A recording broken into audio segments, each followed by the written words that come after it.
to Our Moral Moment with Bishop Barber, myself, Jonathan Wilson-Hargrove, and today, Pete Buttigieg. Good to see you. Good to see you. Thanks for including me. Last time we were together, you were running for president. You were Mayor Pete then. You were very busy in between being Secretary Pete, and now you're Citizen Pete with a beard to match Bishop Barber's. Look at that. Uh-oh. I don't know if I could match Bishop Barber in much of anything, but the beard is definitely going to be something that reminds me it's a different year. Well, tell us what you've been up to.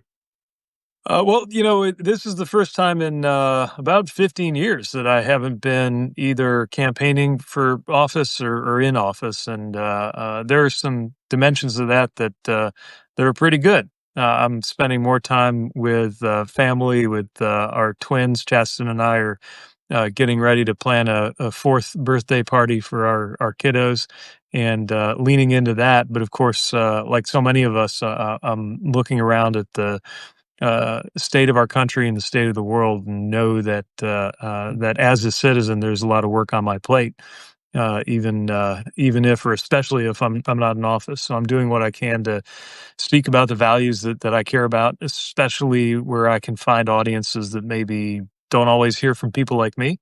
And that's going to be a big part of where I'm concentrating my efforts for the foreseeable future. Well, we're glad to get to dive into some of those things. I'm going to come to Bishop Barber here in just a second, but before I do, I'll just say quickly, as folks are still coming on, as a fellow dad, summer birthdays for toddlers, water's great. Well, to dive into some of these moral issues that we're facing right now, Bishop, you said early in this year that we had to stay focused on the policy. We had to stay focused on the budget process in Congress. Tell us why, because I want to dive into what's at stake right now and what's before the Senate. Yeah, can you hear me? Yes. Yeah, and I want to ask too, when you come back, Pete, I wanted you to talk a little bit, maybe at the end, about having children and what, especially young children, and how that informs your passion about challenging and seeking to stop a lot of this extremism. Mean that you're not just fighting for you yourself. But Jonathan, at the end of the day, as a preacher, whether it was the prophets of Jesus, policy was always the issue. The prophets talked about epidemic injustice. Jesus talked about preaching news to the poor, the word patokos in Greek meaning those who've been made poor. And we know that one of the roles of neo-fascism is to keep doing things that look like power, but it's not really power, to keep the people off-centered so that they can't stabilize the movement. So Steve Bannon said in a video that they basically told Trump, do everything you want to for 100 days with these examples that are not even law, right? But and while you're doing that, we're gonna focus on the budget. Steve Bannon, Justice Department, and some other things. This budget shapes a nation. I often say to people, whatever else politicians run for, when they run to be a state legislator or whether they run to be in Congress or the House or the Senate, they run to impact that budget. That's the big deal, because you don't want any unfunded mandates. So the budget, like Jesus said, your treasure is where your heart is, and your heart is where your treasure is. So this budget, Jonathan, when you look at it, what they're trying to do and what they did in the middle of the night, you cannot ever again say it's big, beautiful. Don't repeat that like it's a big, ugly, destructive, deadly budget. It wants to cut 16 million people from Medicaid, cut people from SNAP and food stamp at a time when prices for food is so high, cut children lunches, do nothing to raise the minimum wage to living wage, do nothing to fully fund education, fund another 10,000 ICE agents with masks to terrorize people illegally, bring our military budget to over $1 trillion. It is just, and it's for 10 years. And one study, Jonathan, said this budget in the first year of its implementation would cost 51,000 lives from premature death. So we also have to say this is a form of policy murder and policy death. We cannot mince words now, because at the end of the day, wherever the budget goes, the country to some degree goes. You know, Eisenhower, in his wisdom after he was president, said we had to be concerned about the military industrial complex. But you know, originally his language was the congressional military industrial. In other words, he was saying that you better keep your eye on where these folk are putting the money, because the money will show you what the agenda is. If you're overfunding ICE and underfunding education, that tells you you're more concerned about illegally locking up people than you are legally educating people. If you're cutting health care and cutting food while at the same time you're raising the military budget, it says you're more interested in warfare than health care, that you're more interested in how many people we can kill than how many people we can keep alive. And that reflects a dangerous, immoral, unethical framework for doing public policy. And we have to challenge it, particularly people of faith.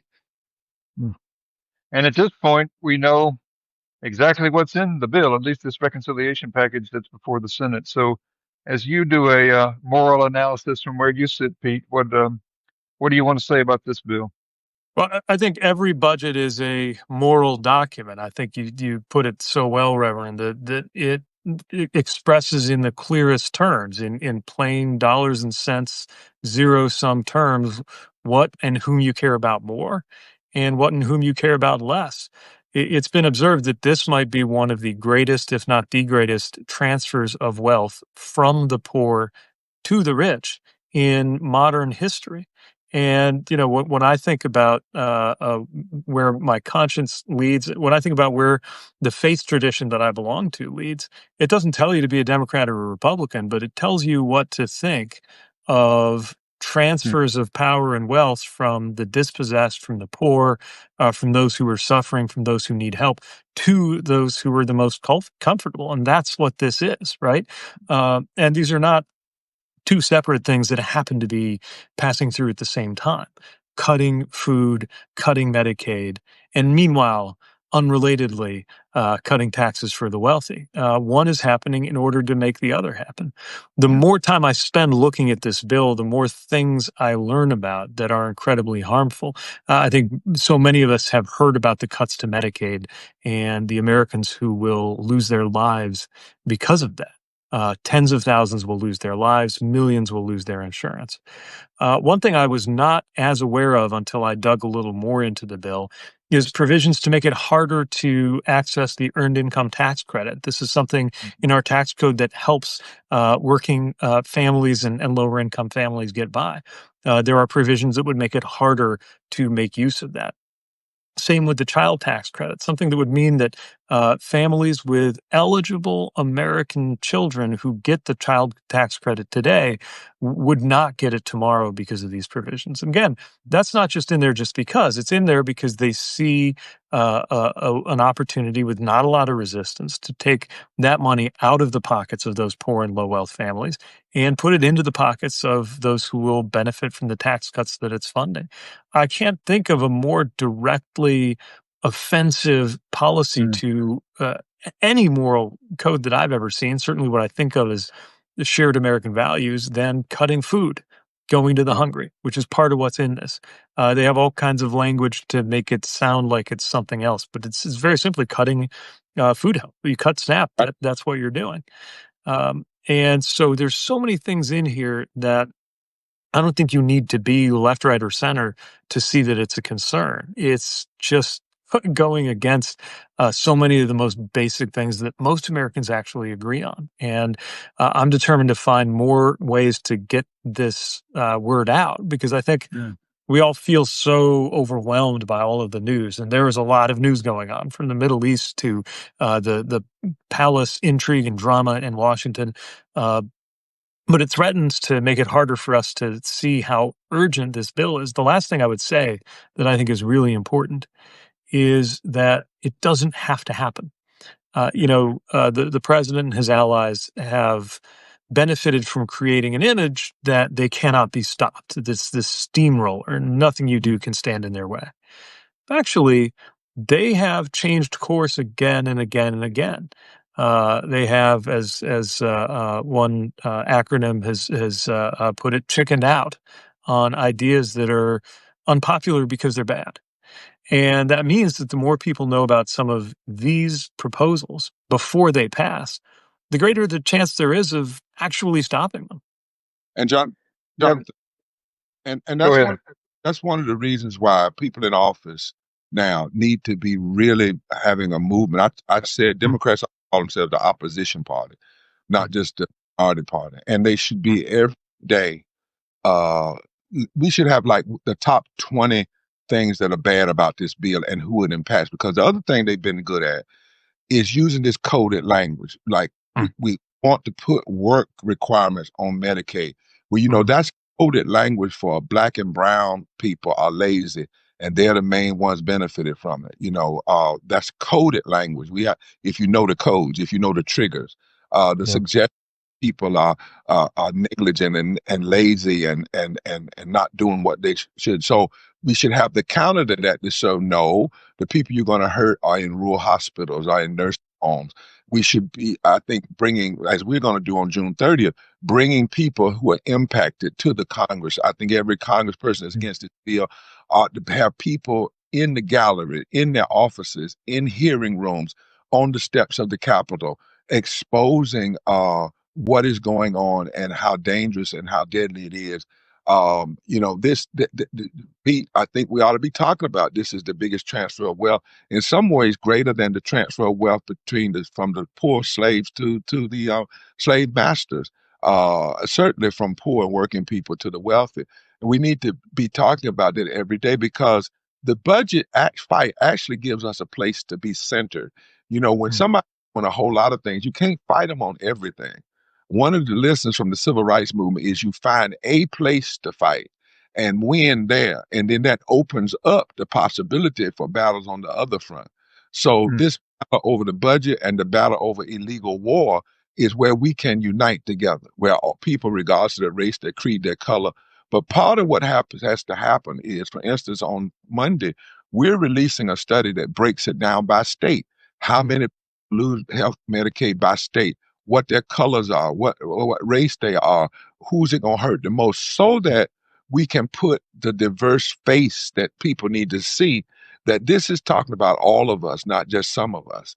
And I think I want to challenge Democrats, but more importantly, the moral and movement. We have to be strong in our commitment. This is the time for nonviolent civil disobedience in action. This is a time for putting a face on it. This is a time for pulpits and mosques and temples and synagogues and churches to be on fire about what's going on. Pete, we're talking about 10 years, as you said, 10 years. If you do this for 10 years, by the time you get 10 years from now, when the country is more diverse than it has ever been, and extremists will not be able to get elected just based on the demographics alone, the people that take office 10 years from now will inherit a broken, defunded government. I mean, we have to let folk know this is a seminal moment. This is a moment. We're in a crisis of civilization itself. And this is a moment we have to stand up and challenge this budget and refuse to bow down to this gross misuse of our tax dollars. It's one thing, lastly, John, to take your money and try to hurt me. It's another thing to take my money and hurt me. It's a whole different That's true. wrong. Well, Straight or wrong to me. one of the things that I think both of your comments about what's terrible about this bill, helps us to see is why the bill is so unpopular. The last poll last week showed that only 27% of Americans support this bill. So the word is getting out. The more people learn about what they're trying to do here, that it's not something that most people want, which does create the possibility for a broad moral opposition that could bring a lot of people together. But I wanted to ask both of you about the bigger question of if we can build an opposition that may stop parts of it, may be able to stop the bill, But the bigger question is, what kind of coalition can you Yes. see that would be able to give us something better in the future, and especially as we look to 26 and to possible changes in power? So what's what's the vision that each of you want to hold up for the thing that can unite Americans to really reconstruct democracy? One of the things I think is powerful about this moment is that it does contain the building blocks of a different kind of coalition. If many of the policies we've seen, like cutting Medicaid or cutting other benefits people count on, have in the past been really made possible by racial division, this is a moment that makes it possible to build coalitions across those divides. It's why I really admire the work that you have done. You've written about it in the book White Poverty, to make clear that the people who will be hurt by these policies are white, black, brown, Native American, you name it, and have something in common. There's so many more people who have in common the experience of being economically vulnerable, poor, low wealth in this country, than can fit into any one group the way that people have been divided and pitted against each other. And I think that's not just a story about what we are against. It's a story about what we are for, being for a more affordable and dignified life for everybody, being for a more inclusive politics in this country where you don't have to already be one of the wealthiest and the most powerful to have your interests looked after. We can build that. And America has never been perfect at this, but at our best, it is our commitment to democratic equality and our commitment to economic opportunity and dignity that has really set us apart. That's made America America. At least given us that American ideal that our country continues to try to find its way toward, reconstruct its way toward, reform its way toward. We have a way of doing it almost always the hard way. But this is one of those moments that I think creates the possibility of that coalition. And Yeah. at this divided moment, we've never needed that more. Yeah, I think, Jonathan, agreeing with Pete, we've got to have what I call third reconstruction. And a lot of the extremism that we see is trying to undo the victories of the first and second reconstruction. Medicaid was a part of the second reconstruction of the country. And I think we have to talk about what we're for. We're for life. We're for healthcare. We're for living wages. And what I say is the coalition that can repair the breaches is the coalition that's being cut. So if you go right down this budget, every place they're cutting is where we ought to be bringing people together. Uh, Hurting this, and that began with the masses of poor, low-wage people that have chosen to disengage because nobody talks to them. Too often we talk about the middle class and the wealthy, and we leave unmobilized and unorganized the biggest potential voting bloc in the country, which is poor, low wealth, infrequent voters. So as Dr. King said, the greatest fear of the greedy oligarch in this country is for the masses of black people and poor whites and labor to come together to form a voting bloc that can fundamentally shift the economic architecture. So what I do is I flip this over.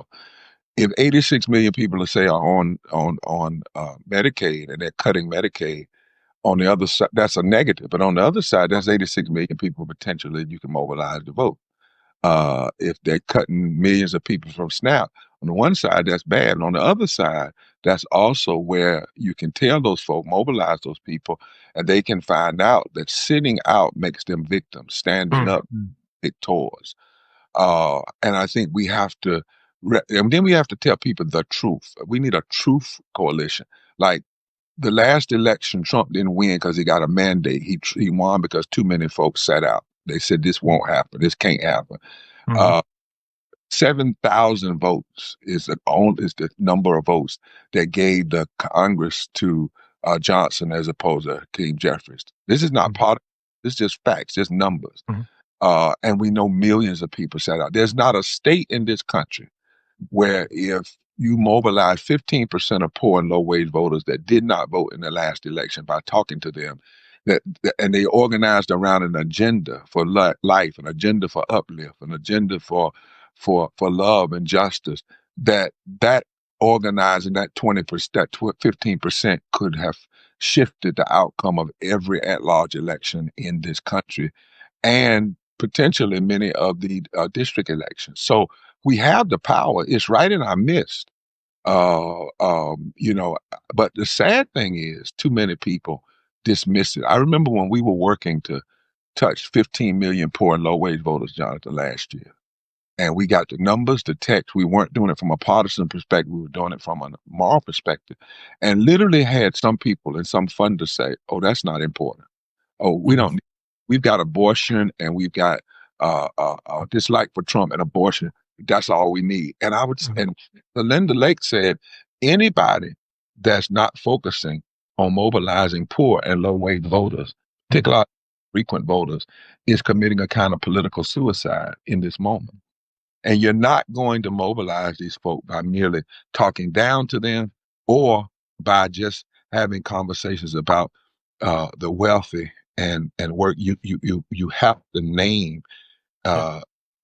And I think that we have put it like this in terms of our faith. And Pete, you know this scripture.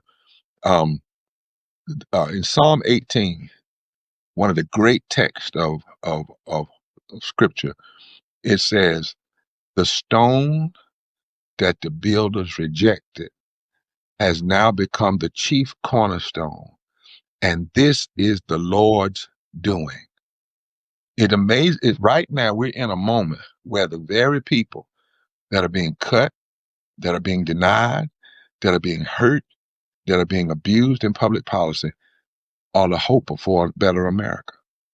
They have the power and the potential to shift this country in the right direction if, in fact, we embrace them, not do for them, but involve them in building out this massive coalition. That's right. There are a whole lot of people who feel rejected right now, which means there's a lot of potential there. So my last question for both of y'all is this: if we're going to build that kind of coalition, we learned in the work uh, in Appalachia, in Kentucky, some state-based campaigns, we learned that it makes a huge difference when there's a candidate who's willing to embrace that agenda that unites people. And I'm not going to ask either one of you if you're running for president in 2028, because there's a lot of things none of us know between now and then. But whoever runs in 28, what do they need to say to unite this coalition around new leadership? Well, I think it is being specific and talking directly about things that affect poor and low wealth people. My party has a lot of work to do. I know you're not a partisan figure. I belong to a political party that has assumed that it has the confidence and the trust of poor and low wealth people. And the number of people who did not vote or did not vote with my party should be, every single one of them is a lesson. And my party needs to learn to speak more directly to those concerns, to explain how we can make life more affordable, to explain what we're going to do to stand in the way of things like this bill that'll take from the poor and give to the rich, that won't be afraid to talk about poverty alongside middle class. Somewhere along the line, a consultant told somebody that you never say the word poor, only say middle class. Well, we ought to be talking about everybody, and of course that includes and you have done a lot of research to demonstrate that the ranks of the poor and low wealth in this country are dramatically more than the numbers that meet any federal definition of what it is to be poor. We're talking by many measures about more than 100 million people in this country, which should be the absolute center of gravity of our policies. So I think that it can be done. I think I'm seeing a lot of leaders stepping up, not just people who might run for president, but people at every level of our political system who are bringing that focus, who can talk about it in moral terms. It'll reach people whether they think of themselves as deeply committed to a political party or not. And I do think this is one of those moments that just shakes all of that loose. It is laid bare in such naked and dramatic terms, the difference between what happens when people in Washington are at least trying to make everyone better off and when they just don't care. I mean, when you arrange for the wealthiest person in the world to take food from the poorest people in the world, when the Secretary of State of this country stands before Congress and lies about whether their policies have killed people And we know it's a lie because we know the names of some of the people who have died. This is a moral moment that I think calls on anybody in politics to move beyond their old habits, beyond their cliches, beyond their the comfort of their party organizations, and to build that kind of coalition you're talking about. Yeah. And Jonathan, they got to mean it. It can't just be for an election. It has to be people who are electing to build a new world and a new society, to finish the unfinished work of the first two reconstructions. You got to mean it. And I think whoever runs has got to go. What would it look like? When Ronald Reagan ran, he went to Philadelphia, Mississippi as his opening, and it said everything it could have. But what if you flip that over? What if the person trying to run for president would make the first 5 stops in Appalachia and the Delta, Mississippi, or the heartland where people have lost their jobs and places, and would say, I'm not running Democrat or Republican, I'm running to talk about what's right and what's wrong, what we've been saying since 2018, like Bert Shear did when Bert Shear decided in Kentucky that he was going to go into, and the consultant said, don't go out there. He went anyway. And we had gone out there prior to him, but we never endorsed it about it. We just tried to show the people out there that they were being bamboozled and hustled. And when they saw it and saw how these people were voting against them, against things like water rights and their labor rights, those counties that were quote unquote called red and Trump counties, about 4 or 5 of them flipped in 2018 in the off-year election. And he unseated an incumbent. And he said at his victory night, I came to find out in this campaign that some things are not about left versus right, but about right versus wrong. And any consultant that's been telling people to ignore the poor should just be should pay all the money back and should never be used again. I mean, who tells people to ignore people, especially 140 million people, and especially a group of people where 800 poor people are dying every day from poverty. Now, when 500 people were dying from COVID, we said it was an epidemic. 300,000 people died, for instance, during COVID for the lack of health care, not from COVID. I mean, if we can't have this conversation, we don't have enough confidence to be human being and moral agents, you shouldn't be running anyway. It's not about being left. It's not about being liberal. It's about being human. It's about being moral. And it's about putting the face of the people who make up this country, and us refusing these false narratives. And I'm deeply disturbed at people who say, well, ignore this group, or we got a silver bullet issue. Why not run to see the people of this country lifted? Why is it if I care about poor and working people, I'm called a liberal or too extreme or too far to the left? Somebody's going to have the courage, the political courage, the heart to say no to this and lift up people. And the only way it's going to happen, it's got to be forced into the debates. People are going to have to go into all of these communities. They're going to have to mean it. It can't just be something you're doing to get elected. It's got to be real. And then once you get elected, one of the things that hurt really bad was when 8 Democrats joined the Republicans and voted against raising the minimum wage to a living wage in the Senate. That vote was just hurtful. I mean, and at some point people have to know, if you run on it, you're gonna lead on it. You're not just gonna say it in a campaign, but you're gonna do it. If there's a negative good in what Trump is doing, is that, like it or not, he's using the power. And I don't like the way he's doing it, but he's using the power. People who want to replace this kind of extremism need to know, if you're going to get people to vote for you, they need to be assured that when you get in office, in your first 100 days, you're going to use the power for what you said you were going to do. Well, and you've brought us right back around here to the budget reconciliation bill, because that's where in 2020 the proposal was to raise the federal minimum wage. That's right. On June 30th, that's coming Monday, we will be there for Moral Monday in D.C. to challenge this current big and ugly bill that tries to take so much to give to people who don't need more. But it's important to have a chance to remember in the midst of that we're building a coalition now that has a vision for a better future. And I'm grateful to both of you for articulating that for us today. So I think we've come to the end of our time, but good to be with you both. See you on the 30th. Hey, Pete, come join us on the 30th and tell all the people that follow you to come join us on June 30th in Washington, D.C. in front of the Supreme Court building. We're going to have an open hearing outside, 51 caskets for the 51,000 people that could potentially die the first year. And we're going to pray. You ought to come pray with us. We're going to be praying in the rotunda. I don't know if they're going to arrest people, but we're going to pray anyway. Mm-hmm. You heard it here, and we'll make sure there's information in the comments when this thing posts too, because I think that witness is so incredibly important. Thank you for what you're doing. Thanks for the chance to speak to you today. Thank you. Great to see you. Thanks, everybody. Be well.